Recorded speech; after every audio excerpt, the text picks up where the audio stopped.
सर्वपापक्षयकरे मम पापं विनाशय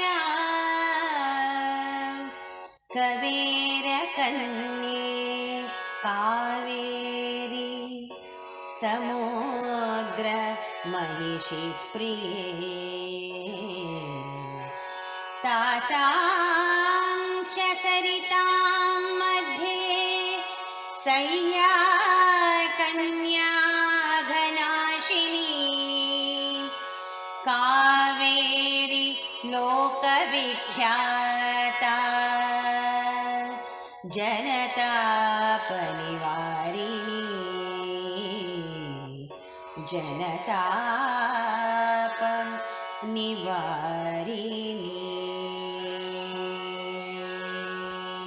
Namaste children, welcome to the last episode of Holy Rivers.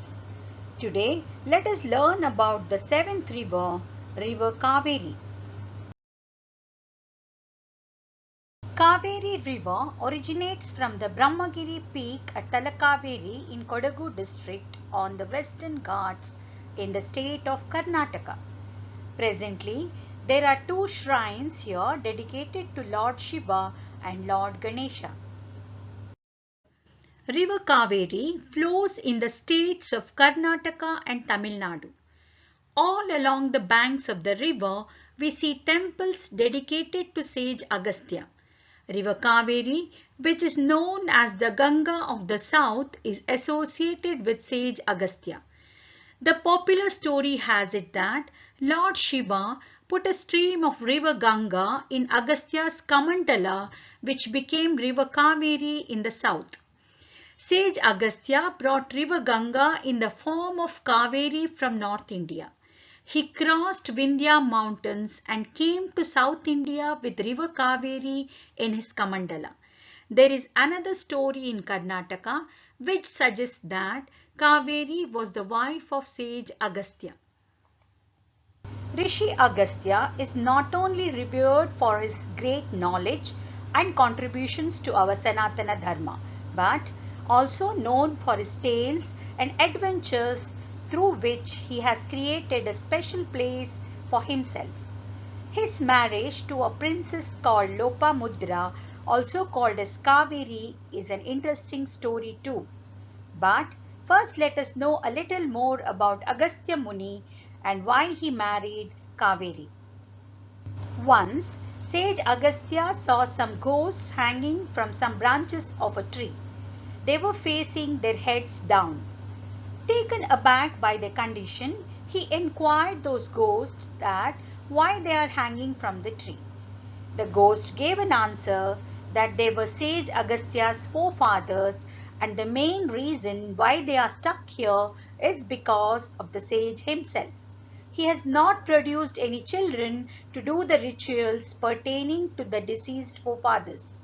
Thus, to gain salvation for the ancestors, sage Agastya had to beget a son to perform rituals and appease the deceased. Hence, he had to marry. There is one more story in the Mahabharata in Vanaparva which describes Lopamudra as Agastya's creation, a unique woman made from the most graceful parts of various animals. Special mention is of the eyes from a deer and other beautiful parts of other animals. Since the animals lost their parts in this process, she is called Lopamudra. Lopa means loss and Mudra means parts.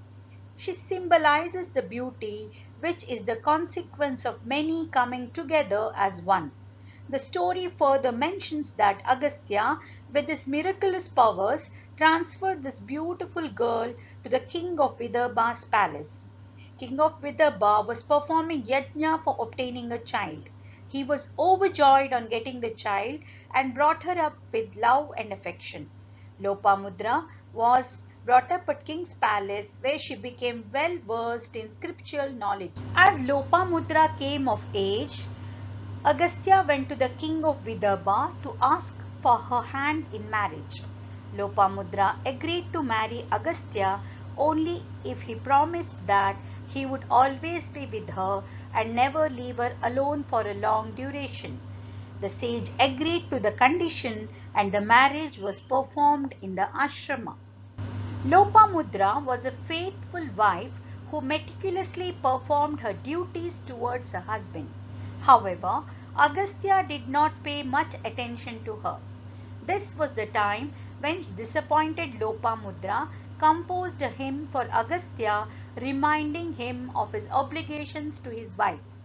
Thereafter, Agastya became aware of his neglect and cared for her and loved her. He promised her he would never leave her alone. Once there lived a demon named Shurapadma, who was cruel and enjoyed troubling people. Once he prevented rain from reaching the earth. There was a great famine in South India. One day, sage Agastya went to perform prayers at the source of Kanika river on Brahmagiri hills. Since he could not leave Kaveri alone in the ashram, he turned her into water and put her in his kamandala, the utensil for carrying the holy water. As he entered the lake, he left the kamandala on the bank of the river. Meanwhile, Lord Ganesha took the form of a crow and overturned the kamandala. The water was released and Kaveri started flowing down the hill. The sage opened his eyes. He saw the kamandala knocked down and water gushing forth. The crow took a dip in the river. The next moment, Ganapati stood in the stream. The sage bowed to Ganapati. Ganapati said, "O Agastya, I knew that my father Lord Shiva had filled your kamandala with water of Kaveri. People were suffering from famine and crying for water. Only you could have saved them. But you were in deep meditation. I knew for certain that you would have shared your water with them. So I took wings as a crow and released Kaveri from the kamandala." Agastya stood with folded hands and said, "O Ganesha, you are the Lord of wisdom. You know what is the right thing to be done. Water is a life giver. May all share the waters of Kaveri." In this way, River Kaveri was born and helped the people of South India by saving them from famine. As per another story, for some reason sage Agastya did not return at the set time. Kaveri became impatient and she jumped out from the kamandala into a nearby Brahmakundige, a sacred pond, and emerged as a river. This place is known as Talakaveri. When sage Agastya returned, Kaveri had left. Sage followed the river and met her at Balamuri. Sage Agastya sought forgiveness and asked her to return to ashrama. Kaveri then told sage Agastya that she would divide herself into two bodies, and in one part she would return to sage Agastya and live with him as his wife, and in other body she would live as river Kaveri and help the mankind. It is believed that this is the pond into which Kaveri had jumped. It is called Talakaveri. From here she flows down the hill. At Bhagamandala, she forms Triveni Sangam with other two rivers, the mythical river Sujoti and river Kannike, on the banks of which river Agastya had gone to offer prayers after leaving Kamandala with the river Kaveri on the banks. The journey of river Kaveri from the beautiful western ghats of Coorg to the Coromandel coast is a journey filled with grace. Though short compared to the other sacred rivers of India, river Kaveri is undoubtedly the most queenly in her cultural journey from Karnataka to Tamil Nadu. Let us see few places of tourist interest and religious importance on the banks of river Kaveri. The Dubari camp, where elephants are trained for the famous Mysuru Dasara, is on the banks of this river at Coorg. River rafting experience on this river at Dubare provides an adventurous and thrilling activity, allowing tourists to enjoy a picturesque landscape. Children, when you studied about bird sanctuaries in your smaller classes, you may have heard about Ranganatittu Bird Sanctuary, isn't it?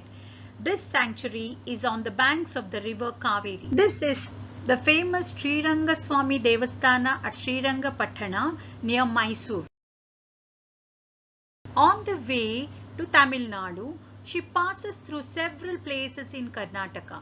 There is a famous dam on this river at Mysore called Krishnarajasagara Dam, shortly called as KRS. There is a beautiful garden near KRS called Brindavana.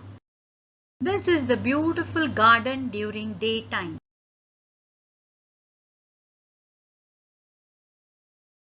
Children, isn't it beautiful? This is the musical fountain at Brindavan Gardens at night.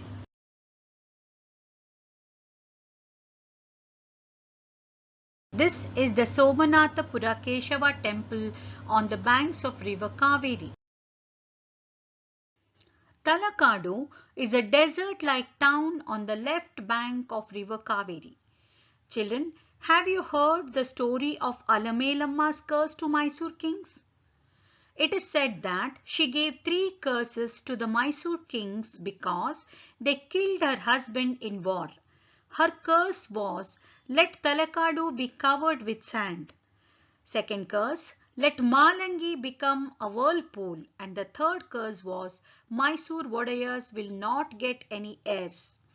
Talakadu is full of sand due to her curse. The 5 lingams believed to represent the 5 faces of Shiva form the Panchapati is famous here. The river heads now to the Shivanasamudram Falls, a lovely fanned out display and probably one of the most aesthetic sights on any Indian river. Barachukki and Gaganachukki are 2 waterfalls situated near the island town of Shivanasamudra in the Mandya district of Karnataka. The eastern branch of the waterfall is known as Barachukki, while the western branch is known as Gaganachukki. Mekedatu, which means goat sleep in Kannada, is a famous picnic spot near Bengaluru. At this point, river Kaveri flows through such a narrow gorge that there is a legend that a goat can leap across it. River Arkavati meets river Kaveri here and a sangam is formed.